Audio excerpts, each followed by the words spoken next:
દેશમાં મોસમનો મૂડ થયો છે ખરાબ। ઉત્તર ભારતમાં ભૂસ્ખલન અને હિમવર્ષા થઈ રહી છે તો દક્ષિણમાં દરિયો ગાંડોતુર બન્યો છે અને વરસાદે જનજીવન પ્રભાવિત કર્યું છે। પૂર્વોત્તરમાં તો ચોમાસાની શરૂઆતમાં જ આફત ભરપૂર છે। બીજી તરફ રાજ્યમાં ચોમાસાનું આગમન ક્યારે થશે તેની ઘડીઓ ગણાઈ રહી છે। પર્વતો પર ભયંકર ભૂસ્ખલન, દરિયો થયો ગાંડોતુર, ઉત્તરમાં ભારે હિમવર્ષા, પૂર્વોત્તરમાં આફત ભરપૂર, અનેક ભાગોમાં ચોમાસું બેઠું। ગુજરાતમાં ચોમાસાની રાહ। ગુજરાતમાં એક તરફ ચોમાસાની કાગડોળે રાહ જોવાઈ રહી છે, બીજી તરફ દેશના કેટલાય ભાગોમાં ચોમાસાનું આગમન જ આફત લઈને આવ્યું છે। દેશના પૂર્વોત્તર રાજ્યોમાં અત્યારે વરસાદ કહેર બનીને વરસ્યો। આકાશી આફત અહીં એવી વરસી કે ચારે બાજુ જળબંબાકાર છે। પાણીનો પ્રહાર અને શહેરોમાં હાહાકાર। કુદરતના રૌદ્ર રૂપથી આવી આફત। અહીં વરસાદનો અર્થ માત્ર ને માત્ર બરબાદી છે। અહીં જિંદગીનો અર્થ પૂર સામે ઝઝૂમવું છે। અહીં ખતરો, ખૌફ અને તબાહીની તસવીરો છે। આસામમાં પૂર કોઈ નવાઈની વાત નથી, પણ આ વર્ષે લોકોને નવાઈ એટલા માટે લાગી કેમ કે આફત વહેલી આવી છે। મે મહિનામાં ત્રાટકી છે। મે મહિનામાં આસામે આવી તબાહીની તસવીરો પહેલા નથી જોઈ। 3 રાજ્યોને મેઘ તાંડવે પોતાની ઝપેટમાં લઈ લીધા। સિક્કિમ, આસામ અને મણિપુર, 3 રાજ્યોમાં ચોમાસાની સિઝનની શરૂઆત ખતરનાક થઈ છે। ચોમાસામાં જ્યારે કુદરત રૌદ્ર રૂપ બતાવે છે ત્યારે ચારે બાજુ તબાહી મચાવે છે। જ્યારે પાણી પ્રચંડ પ્રહાર કરે છે ત્યારે આવે છે તબાહી। કુદરત જ્યારે રૌદ્ર સ્વરૂપ ધારણ કરે છે ત્યારે કોઈને પણ નથી છોડતી। આ વખતે પણ પાણી આ 3 રાજ્યોમાં તેના અસલી રંગમાં આવ્યું છે।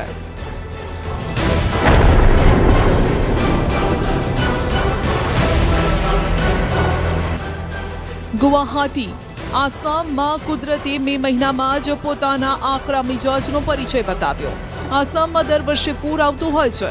લોકો પાણી પહેલા પાળ બાંધી લેતા હોય છે, પણ આ વખતે પાળ બાંધવા જેટલો સમય ન સરકારને મળ્યો ન લોકોને। પૂર વહેલું આવ્યું અને તબાહી પણ લાવ્યું।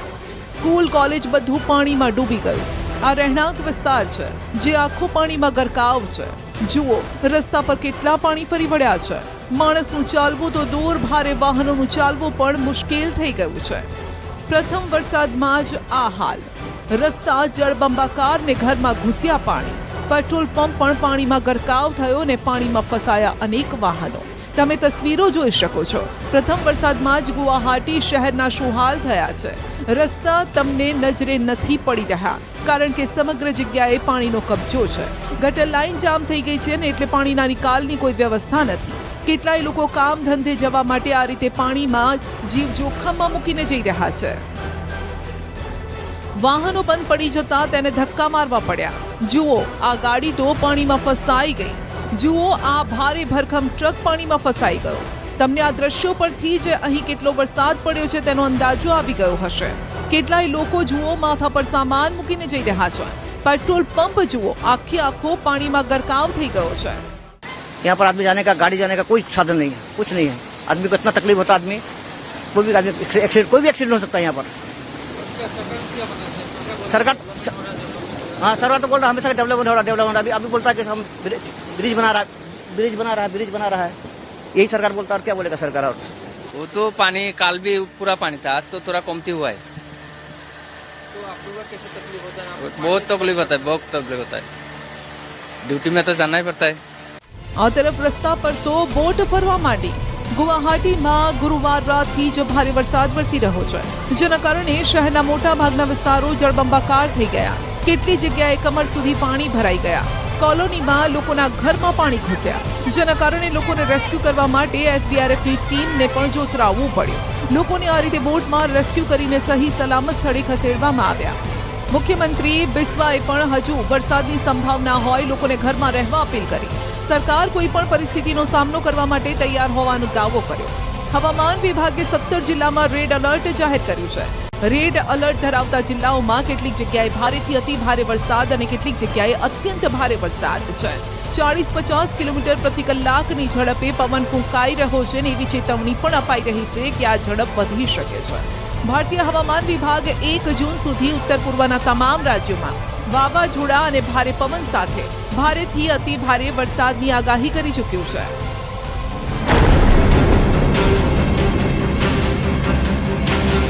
તો સિક્કિમમાં પણ ભારે વરસાદના કારણે નદીઓ ગાંડીતૂર બની છે. પર્વત પરથી નીચે ઉતરી રહી છે નદીઓને જે રૌદ્ર રૂપ બતાવી રહી છે.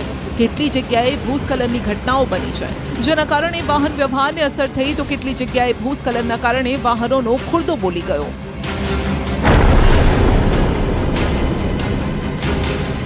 મણિપુરમાં પણ મોસમનો કાતિલ મિજાજ જોઈ લો. सीजन શરૂઆતમાં વરસાદે હાહાકાર મચાવ્યો. રસ્તાનું નથી કોઈ પણ નામો નિશાન, બસ પાણીનું જ છે રાજ. લોકો ઘૂંટણસમાં પાણીમાં જવા મજબૂર. નીચાણવાળા કેટલાય વિસ્તારો જળબંબાકાર છે અને વરસાદના કારણે જનજીવન પૂરી રીતે અસ્તવ્યસ્ત થઈ ગયું છે. હિમાચલ પ્રદેશના ડરાવનારા દ્રશ્યો છે જ્યાં સિરમૌરમાં અચાનક જ ભયંકર ભૂસ્ખલન થયું. તેની ચપેટમાં કાર આવી ગઈ. કારમાં સવાર લોકોએ ભૂસ્ખલનને જોઈ જીવ બચાવવા કારમાંથી બહાર દોટ લગાવી. પથ્થરોનો એવો વરસાદ થયો કે જાણે સામે સાક્ષાત મોત હોય તેવો અનુભવ લોકોએ કર્યો. મોત તેમને અડીને પસાર થઈ ગયું. કારમાં સવાર તમામ લોકોનો માંડ માંડ જીવ બચ્યો. જો કે કાર પૂરી ભૂસ્ખલનની ઝપેટમાં આવી ગઈ. રૂવાડા ઊભા કરી દે તેવો આ વિડીયો તમારી સ્ક્રીન પર આપ જોઈ રહ્યા છો. ગણતરીના સેકન્ડમાં જ આખો ખેલ થયો અને કારમાં સવાર લોકોની સમય સૂચકતાએ તેમનો જીવ બચાવી લીધો. કારમાં સવાર 4 લોકોનો જીવ બચી જતા ભગવાનનો આભાર માની રહ્યા છે.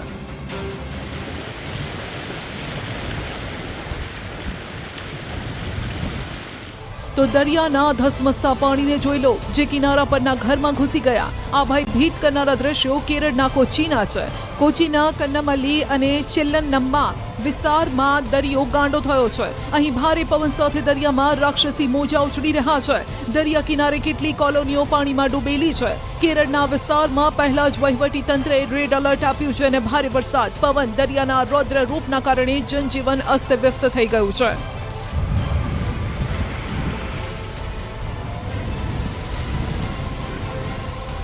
ઉત્તર ભારતમાં પણ બદલાઈ રહ્યો છે મોસમનો મિજાજ. જમ્મુ કાશ્મીરમાં કેટલી જગ્યાએ વરસાદ પડી રહ્યો છે. આ દ્રશ્યો શ્રીનગરના છે જ્યાં સવારથી ઝરમર વરસાદ પડી રહ્યો છે. ડલ લેકનો આ નજારો જોઈ લો જે વરસાદની આ મોસમમાં મનમોહક તસવીર લાગી રહી છે. શહેરના મોટાભાગના વિસ્તારોમાં વરસાદ પડ્યો. પહેલગામમાં પણ મેઘરાજા મહેરબાન થયા. અહીં પણ વહેલી સવારથી વરસાદ ખાબકી રહ્યો છે અને જેના કારણે પ્રકૃતિ સોળે કળાએ ખીલી છે. વાદળો પર્વત સાથે વાતો કરવા માટે જાણે નીચે ઉતરી આવ્યા હોય તેવા દ્રશ્યો સર્જાયા. શ્રીનગર અને પહેલગામ જેવા વિસ્તારોમાં વરસાદ તો પર્વતીય વિસ્તારોમાં હિમવર્ષા. આ દ્રશ્યો જાણીતા પ્રવાસન સ્થળ ગુલમર્ગના છે જ્યાં હિમવર્ષાનો નવો રાઉન્ડ શરૂ થયો છે. મે મહિનામાં અહીં હિમવર્ષાથી લોકો અચરજમાં છે. તો ગુરેજ સેક્ટરમાં આ દ્રશ્યો જોઈ લો. પર્વત ઉપર બરફની સફેદ ચાદર છવાઈ ગઈ. હિમવર્ષા થતાં નજારો બદલાઈ ગયો. દક્ષિણ અને પૂર્વોત્તરમાં વરસાદનો કહેર તો ઉત્તરના પર્વતીય વિસ્તારોમાં હિમવર્ષા. ખબર નથી પડતી કે કુદરતે શું ધાર્યું છે. અરબી સમુદ્રમાં ડીપ ડિપ્રેશનના કારણે ગુજરાતમાં કેટલાય ભાગોમાં 2-3 દિવસ વરસાદ પડ્યો. હજુ પણ વિધિવત ચોમાસું શરૂ નથી થયું. વિધિવત ચોમાસાનો પ્રારંભ થાય તેની રાહ જોવામાં આવી રહી છે. હવામાન વિભાગની જુદી જુદી વેબસાઇટ પરથી જોવા મળી રહ્યું છે કે જૂનના પહેલા 15 દિવસ હળવો વરસાદ થશે, જ્યારે કે 22 જૂને ભારે વરસાદ, 23, 24 અને 27 થી 30 જૂન દરમિયાન ગાજવીજ સાથે વરસાદની આગાહી છે. ગુજરાત માટે હવામાન વિભાગ દ્વારા આગાહી કરવામાં આવી છે કે આ વર્ષે વરસાદ વહેલા આવવાની અને દર વર્ષની સરખામણીમાં વધુ થવાની પણ શક્યતા છે. જો કે એમાં થોડો બદલાવ જોવા મળ્યો છે. આ વર્ષે વરસાદ વહેલા આવવાની શક્યતા ઓછી છે. આ વર્ષે જૂનમાં ગુજરાતમાં વરસાદની આગાહી દર વર્ષની સરખામણીમાં વધુ છે, જે સારા ચોમાસાની આશા જગાવે છે. હવામાન વિભાગનું પણ અનુમાન છે કે 15 જૂન આસપાસ ચોમાસું બેસી શકે છે. જો જૂન મહિનાની શરૂઆતના 7 દિવસ હળવા વરસાદની હવામાન વિભાગની આગાહી પણ કદાચ સાચી ઠરે તેમ છે. अभी भी जो गुजरात में मानसून एंटर करने की जो नॉर्मल डेट है वो 15 जून है. उसी के आसपास जो मानसून गुजरात स्टेट में प्रवेश करेगा वो 15 जून के आसपास का एक्सपेक्टेड है। आने वाले 7 दिनों के लिए जो गुजराती स्टेट के लिए फोरकास्ट है उसमें गुजरात रीजन और सौराष्ट्र रीजन में आइसोलेटेड प्लेसेस पे लाइट टू मॉडरेट रेन का पूर्वानुमान है। और हम टेम्परेचर की बात करेंगे तो आने वाले 7 दिनों के लिए मैक्सिमम टेम्परेचर में ज़्यादा सिग्निफिकेंट चेंज नहीं होगा। और मैक्सिमम टेम्परेचर रियलाइज की बात करेंगे तो अहमदाबाद और गांधीनगर में 39 डिग्री सेल्सियस के आसपास मैक्सिमम टेम्परेचर रियलाइज। દેશના કેટલાય ભાગોમાં ચોમાસું બેસતાની સાથે હાહાકાર મચાવી રહ્યું છે। બીજી તરફ ગુજરાતમાં ચોમાસાના આગમનની ગણતરી ગણાઈ રહી છે। ક્યાંક વરસાદની રાહ જોવાઈ રહી છે તો ક્યાંક વરસાદને શરૂઆતની સિઝનમાં બે હાથ જોડીને ખમૈયા કરવા પડે, વિનંતી કરવી પડે તે પ્રકારની સ્થિતિ છે।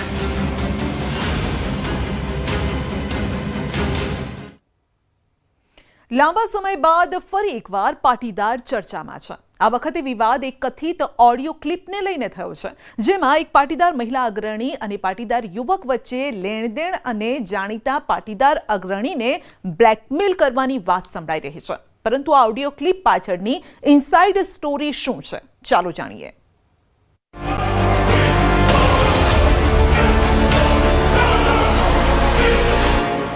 મહિલા પાટીદાર અગ્રણી જીગીશા પટેલની કથિત ઓડિયો ક્લિપે મચાવ્યો ખળભળાટ। ના મને કે ના કે મારું હોય જ ને, અરે હું ન હોય ભાઈ, મેં કીધું મારી નજરે જોઈને આવી, મેં કીધું 2 મિનિટનો વિડીયો, મેં કીધું, અને જેતપુરની છોકરી, ગોંડલનું ફાર્મ, છોકરી, ફાર્મ હાઉસ અને એક પાટીદાર અગ્રણી। વાયરલ ઓડિયો ક્લિપમાં શું રંધાઈ રહ્યું છે? આ ઓડિયોમાં કોની વાતચીત થઈ રહી છે? કોના વિશે વાતચીત થઈ રહી છે? આખા વિવાદ અંગે વાત કરીએ તે પહેલા સાંભળો આગળની વાતચીત। હવે છે ને હું તને કવિ પ્રમાણે ચાલતું, તું છે ને નરેશભાઈની ઓફિસે એક ખાલી સીડી મોકલ, બરાબર? એની અંદર એક ચિઠ્ઠી રાખી દે, બરાબર? ટાઈપ કરેલી હો, પોતાની જાતે લખેલી નહીં। હા, ટાઈપ કરેલી, જે પછી પ્રિન્ટ કાઢેલી। હા, પ્રિન્ટ કાઢેલી, કે આ વખતે કોરી છે, નેક્સ્ટ ટાઈમ વિડિયો સાથે મોકલીશ। આટલી વાતચીતમાં સ્પષ્ટ થાય છે કે જીગીશા અને ભાવિન ઉર્ફે બન્ની પાટીદાર અગ્રણી નરેશ પટેલ અંગે વાતચીત કરી રહ્યા છે। આટલી વાતચીતમાં દાળમાં કંઈક કાળું હોય તેવી ગંધ પણ આવી રહી છે। પણ આ કઈ સીડીની વાત કરે છે અને કેમ, તેનો ખુલાસો આગળ થશે। એમ નહીં, પણ ખબર તો પડી જાય ને કે આપણે મોકલી છે એમ। કોને હું કામ ખબર પડે? કોને નામ દીધું તારું? કુરિયર તો આપણે બધું કરીએ એટલે ડિટેલ આપણો છોકરો આપી આવે ઓફિસે, કહી દે અહીંયા કે નરેશભાઈ સિવાય કોઈને ખોલવા ન દેતા। અને છે ને એમાં હારે એક છે ને ઓલો તે મને બતાવ્યો તો ને, એક ફોટો મૂકી દે। હા, બરોબર, એ ખાલી સેમ્પલ મૂકી દેવાનું। હા, એ સેમ્પલ મૂકી દે। છોકરીનું મોઢું છે ને જરાક કાળું કરી નાખજે, એટલે એને એક્ઝેક્ટ આઈડિયા ન આવે કોણ છોકરી છે, નકરી છોકરીને પૈસા દઈને ફોડી દે કે આ ભાઈ મારું છે જ નહીં એમ કરીને। આટલી વાતચીત પરથી આપને અંદાજો આવી ગયો હશે કે આખરે જીગીશા શું કહેવા માંગે છે। શું જીગીશા નરેશ પટેલ સામે રચી રહી છે ષડયંત્ર? આ ઓડિયો ક્લિપની શું છે સચ્ચાઈ?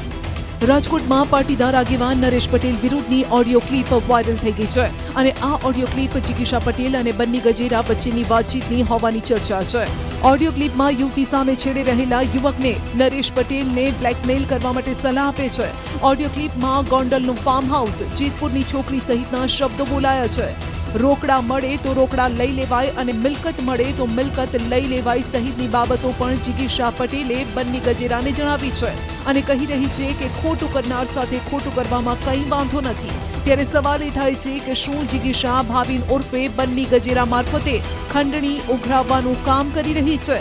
અને જો એવું નથી તો કોના ઈશારે આ વાતચીત થઈ રહી છે? જો કે વિવાદ સોશિયલ મીડિયા સુધી પહોંચી ગયો, જેમાં પોસ્ટ પણ કરવામાં આવી કે ગોંડલ કરવાવાળા ખુલ્લા પડી ગયા છે। તો અન્ય એક પોસ્ટમાં લખ્યું છે કે કોરી સીડી, બેંકમાં નોકરી અને લાખો રૂપિયા, આ શું ચાલી રહ્યું છે? ચોરે ને ચોટે ચર્ચા વધતા પાટીદાર અગ્રણી પરસોત્તમ પીપરિયાએ પણ નિવેદન આપ્યું અને કહ્યું કે આ રૂપિયા પડાવવાનો કારસો છે। ખોડલધામ અને નરેશ પટેલને નુકસાન પહોંચાડવાનું ષડયંત્ર ચાલી રહ્યું છે, જેમાં રાજકીય પક્ષનું પીઠબળ હોવાની ગંધ પણ આવી રહી છે। આ આખું પ્રકરણ છે એ રાજકીય હસ્તીઓએ તેમના તાબાના જે કાર્યકરો છે તેમને હાથો બનાવીને નરેશભાઈનું ખોડલધામને અને પટેલ સમાજને નુકસાન થાય તે રીતે આ આખો પ્રકરણ ઊભું કરવામાં આવેલું છે. તો પાટીદાર અગ્રણી દિનેશ બામણિયાએ આ બાબતને તુચ્છ ગણાવતા કહ્યું છે કે 2009થી ખોડલધામની સ્થાપના થઈ ત્યારથી તેને બદનામ કરવાના કાવતરા ચાલી રહ્યા છે, પરંતુ તેમાં લોકો નહીં ફાવે. સ્વાભાવિક છે કે સંસ્થા આવડું મોટું વિશાળ કામ કરતી હોય ત્યારે એને બદનામ કરવા માટે, એને બ્રેક મારવા માટે, એને રોકવા માટેના પ્રયાસો થતા હોય. એના ભાગરૂપનો એક આ ભાગ છે. 2009થી ઘણા બધા પડકારો ખોડલધામે સહન કર્યા છે અને નરેશભાઈ પટેલ સહિતના આગેવાનોએ પણ આનો સામનો કર્યો છે. એટલે આ અમારા માટે બહુ સામાન્ય બાબત છે. તો રાજકીય વિશેષજ્ઞ સુનિલભાઈના મતે ઓડિયો ક્લિપ વાયરલ થવા પાછળનો ટાઈમિંગ મહત્વનો છે, કારણ કે હાલ વિસાવદર વિધાનસભાની પેટા ચૂંટણી આવી રહી છે, જેનું મતદાન 19 જૂનના દિવસે થવાનું છે. આ બેઠક પર પાટીદારોની સંખ્યા સૌથી વધુ છે, એટલે કે 45%, અને આ બેઠક પર પાટીદારો નિર્ણાયક ભૂમિકામાં છે. માટે આ ઓડિયો ક્લિપ રાજકીય સ્ટન્ટ હોઈ શકે છે. આખે આખું રેકોર્ડિંગ કોઈ પાસે આવવું, એ રેકોર્ડિંગ છે એ મીડિયામાં પ્લાન્ટ થવું અને એના આઘાત પ્રત્યાઘાત શું પડી શકે, અને ખાસ કરીને એનું ટાઈમિંગ જ્યારે વિસાવદર બેઠકની ચૂંટણી છે ત્યારે એ પાટીદાર બેઠક છે, ત્યારે આ બધી જ બાબતો છે એ ખૂબ જ રાજકીય બાબત, પણ હું એવું કહી શકીશ કે આ રાજકીય અધોપતનની નિશાની છે. સાથે નરેશભાઈની છબી ખરડવા માટે ઓડિયો ક્લિપ વાયરલ થઈ હોવાની શંકા પણ તેઓએ વ્યક્ત કરી. બિલકુલ, જો નરેશ પટેલ છે એક બહુ પાટીદારના મોટા નેતા છે, ખોડલધામ સાથે જોડાયેલા છે, એનું બહુ જ લાંબુ જાહેર જીવન છે. કોઈ દિવસ આવો એના ઉપર ચરિત્ર હનનનો આક્ષેપ કે એમની જે આપણે બિહાઇન્ડ ધ સીન વાત કરતા હોય તો એમની એક પર્સનાલિટી છે. તો આ ક્યાંક ને ક્યાંક એ પર્સનાલિટીમાં ક્યાંક દાગ લગાડવાની અથવા એની હિંમત આગળ જતા પોલિટિકલ કરેજ છે ને એમાં ક્યાંક ડેન્ટ મારવાની વાત છે. ત્યારે સવાલ એ છે કે જિગીશા પટેલ કોનો હાથો બની? વિસાવદરમાં કોને નડી રહ્યા છે નરેશભાઈ? વિસાવદર ચૂંટણી જીતવા કોણે રચ્યો કારસો? કહેવાય છે કે રક્ષક જ ભક્ષક બને તો પ્રજા બિચારી શું કરે? રાજ્યમાં પ્રજાના રક્ષક ગણાતા પોલીસ કર્મીઓ જ ખાખીને લજવતું કામ કરી રહ્યા છે. એક બે નહીં, પરંતુ છેલ્લા 5 દિવસમાં એવી 4 ઘટનાઓ બની છે જેણે ખાખી વર્દી પર લગાવ્યો છે કલંક. તો અમરેલીમાં ભાજપના નેતાઓ અને પોલીસ વચ્ચે ડખો પડ્યો છે. પોલીસ હપ્તા લે છે તેવો આરોપ ખુદ અમરેલીમાં ભાજપના જ નેતાઓએ લગાવ્યો છે.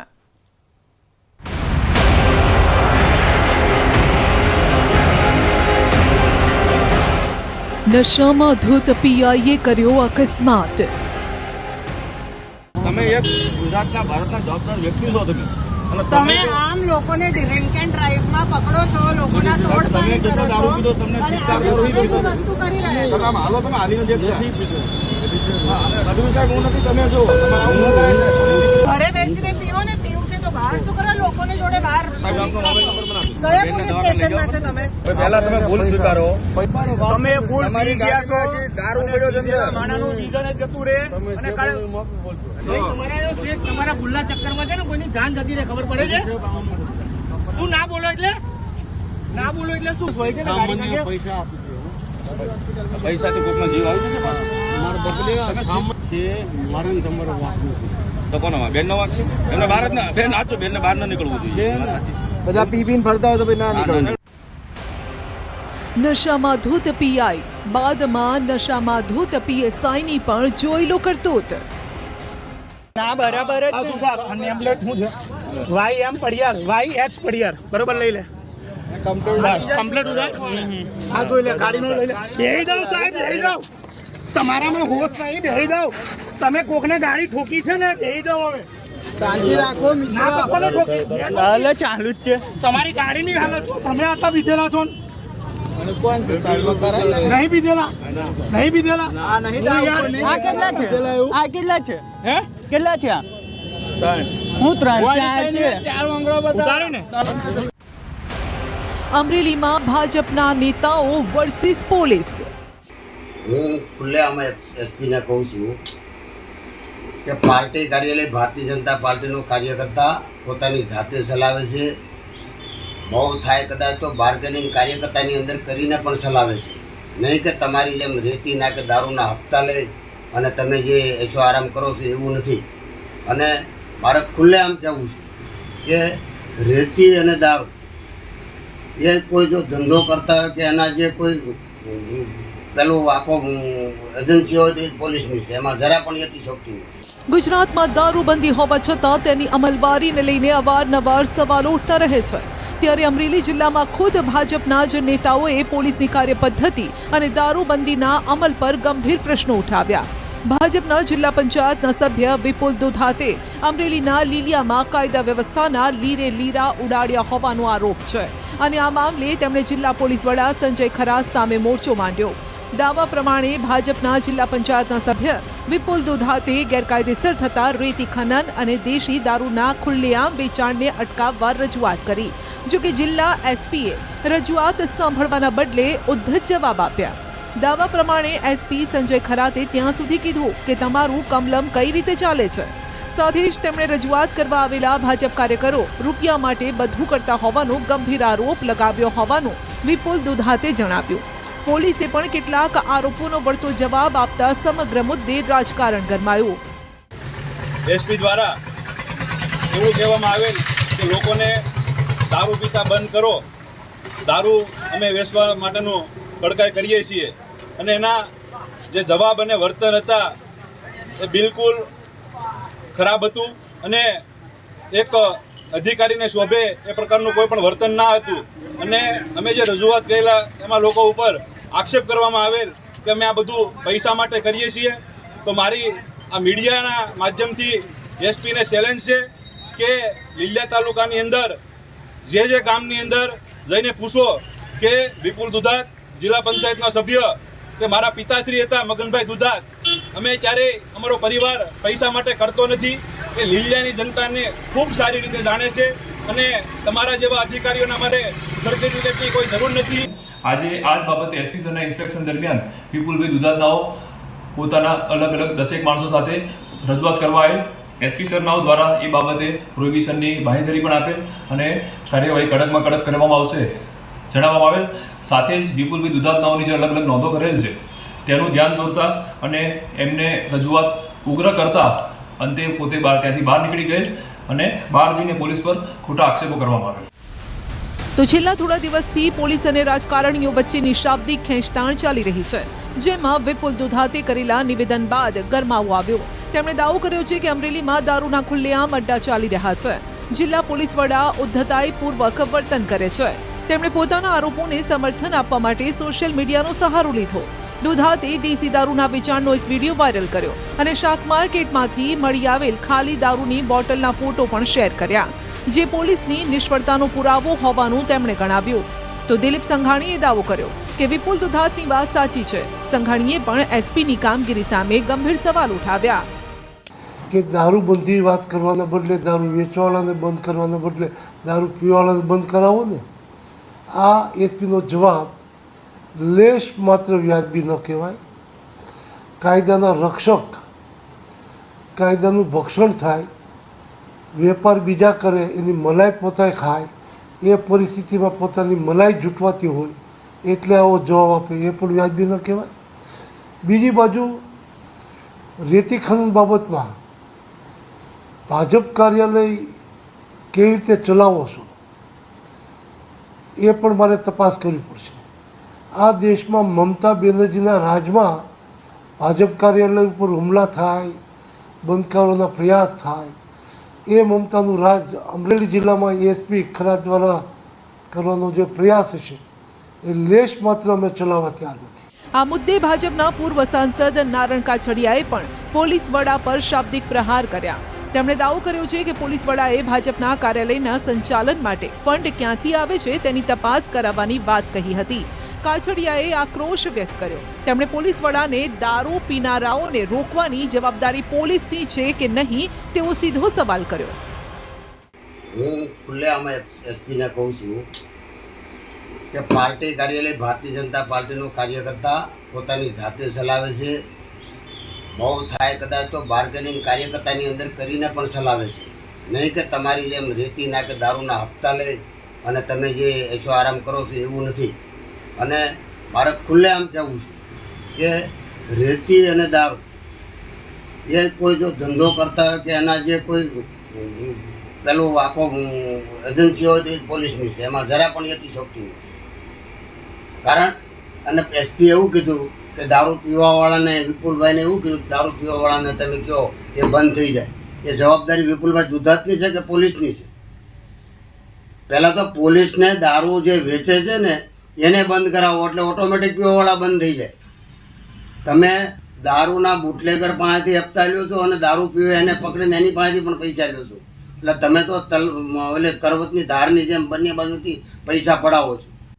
આ વિવાદ વચ્ચે કોંગ્રેસને પણ પ્રહાર કરવાની તક મળી ગઈ. સમગ્ર ગુજરાતમાં કાયદો અને વ્યવસ્થાની પરિસ્થિતિ અત્યંત કથળી છે અને આનું કારણ કંઈ હોય તો હપ્તાખોરી અને ભાજપના નેતાઓ અને પોલીસની કંઈક ને કંઈક સાંઠગાંઠ. અને ભાજપમાં પણ બે જૂથો છે, એટલે એક જૂથ કંઈ કરે ને બીજું જૂથ બીજું કરે, જેના કારણે નિર્દોષ નાગરિકો દુઃખી થાય છે. હવે 2 પોલીસકર્મી સામે થઈ છે દુષ્કર્મની ફરિયાદ. અમરેલીમાં ખાખી વર્દી ચર્ચામાં છે, ત્યારે અમરેલી જિલ્લાના જ 2 પોલીસકર્મીઓ પર દુષ્કર્મની ફરિયાદ નોંધાઈ છે, જેના કારણે પોલીસ બેડામાં ખળભળાટ મચી ગયો. બાબરા પોલીસ સ્ટેશનના એલઆરડી જવાન રવિરાજસિંહ ચૌહાણ પર આરોપ છે કે તેમણે 14 વર્ષની સગીરાનું અપહરણ કરી તેની સાથે બળજબરીપૂર્વક દુષ્કર્મ આચર્યું. જ્યારે કે બીજો ગુનો અમરેલી હેડક્વાર્ટરમાં ફરજ બજાવતા પોલીસ કોન્સ્ટેબલ મહેશ સોલંકી દ્વારા કરાયો. યુવતીને લગ્નની લાલચ આપીને દુષ્કર્મ ગુજાર્યાની ગંભીર ફરિયાદ નોંધાઈ. ફરિયાદ નોંધાયા બાદ પોલીસ કર્મીઓને સસ્પેન્ડ કરી દેવાયા છે, તો બંને આરોપી ફરાર છે. તેમની મરજી વિરુદ્ધ એક વખત શરીર સંબંધ બાંધી બળાત્કારનો ગુનો કરેલો છે. એની સિવાય જે બીજો કેસ છે એનામાં અમરેલી સિટીમાં FIR નંબર 513/2025 જે BNS અંડર રજીસ્ટર કરવામાં આવેલી છે અને તેનામાં જે ગુનાની ટૂંક વિગત એવી રીતના છે કે જે ફરિયાદીના જણાવ્યા અનુસાર જે આરોપી છે એ પોલીસમાં હોય છે અને જે ફરિયાદી છે એની જોડે 1 વર્ષથી ઇન્સ્ટાગ્રામમાં વાતચીત કરતા હતા અને એને લગ્ન કરવાની પ્રોમિસ આપેલી હતી, પરંતુ એ લગ્ન કરવાની લાલચ આપી એની જોડે અવારનવાર શરીર સંબંધ બાંધેલું હતું અને એક વખત એને લાફો મારી અને જે ગુનો કર્યો છે એ ગુનો રજીસ્ટર કરવામાં આવેલું છે. હાલમાં આ જે બંને પોલીસ કર્મીઓ છે એમને સસ્પેન્ડ કરવામાં આવેલા છે. આ તરફ દારૂ પીને વાહનો ચલાવતા લોકો વિરુદ્ધ ઝુંબેશ ચલાવતી હોય છે પોલીસ, પરંતુ અહીં તો પોલીસ કર્મી ખુદ જ દારૂના નશામાં ડ્રાઈવ કરી રહ્યા છે. અકસ્માત પણ કર્યો છે. અમદાવાદના સાઉથ બોપલમાં VIP રોડ પર દારૂના નશામાં કાર ચાલકે બાઇક ચાલક મહિલાને અડફેટે લીધી. દારૂના નશામાં કાર ચલાવતા કાર ચાલકે પોતાની ઓળખ વડોદરાના છાણી પોલીસ સ્ટેશનના PI તરીકે આપી. એટલું જ નહીં, PI તરીકે ઓળખ આપી લોકો વચ્ચે રોફ જમાવ્યો ને પૈસાથી પતાવટ કરવાની ઓફર કરી. તમે એક ગુજરાતના ભારતના જવાબદાર વ્યક્તિ છો તમે આમ લોકોને ડ્રિંક એન્ડ ડ્રાઈવમાં પકડો છો, લોકોના તોડપાણી કરો છો અને વસ્તુ કરી રહ્યા છો. હાલો તમે હાલીને જે હું નથી, તમે જો ઘરે બેસીને પીવો ને, પીવું છે તો બહાર શું કરો, લોકોને જોડે બહાર કયા પોલીસ સ્ટેશનમાં છો તમે? પહેલા તમે ભૂલ સ્વીકારો. તમે ભૂલ મારી ગયા છો, દારૂ પડ્યો છે માણાનું વિઝન જ જતું રહે અને તમારા ભૂલના ચક્કરમાં છે ને કોઈની જાન જતી રહે, ખબર પડે છે? તું ના બોલો એટલે શું હોય છે ને? પૈસાથી કોઈકનો જીવ આવી તો કોનો બેન નો વાંક છે? એમને બહાર જ ના બેન આચો બેન ને બહાર ના નીકળવું જોઈએ. બધા પી પીને ફરતા હોય તો ભાઈ ના નીકળવું. તો અમદાવાદના સાઉથ બોપલમાં અકસ્માતના બનાવમાં કોઈ ફરિયાદ કે પોલીસને જાણ કરાઈ નથી, પરંતુ અકસ્માત સમયનો વિડીયો વાયરલ થયો છે. નશામાં અકસ્માતનો આ પહેલો બનાવ નથી. 5 દિવસ અગાઉ એટલે કે 25 મેના દિવસે વડોદરામાં પણ આવો જ એક બનાવ બન્યો હતો, જેમાં છાણી પાસે નશામાં ચોર એક વર્દીધારી PSIએ અકસ્માત કર્યો. ખાખી વર્દીમાં યોગેન્દ્રસિંહ H. પઢિયાર નામના PSIને ચાલવાના કે ઊભા રહેવાના પણ હોશ નથી, એટલો ચિક્કાર દારૂ પીધો છે. PSIએ પોતાની હરકતથી વર્દીને પણ લજવી દીધી. ના બરાબર જ છે. નેમ પ્લેટ શું છે? YM પઢિયાર, YH પઢિયાર, બરોબર લઈ લે.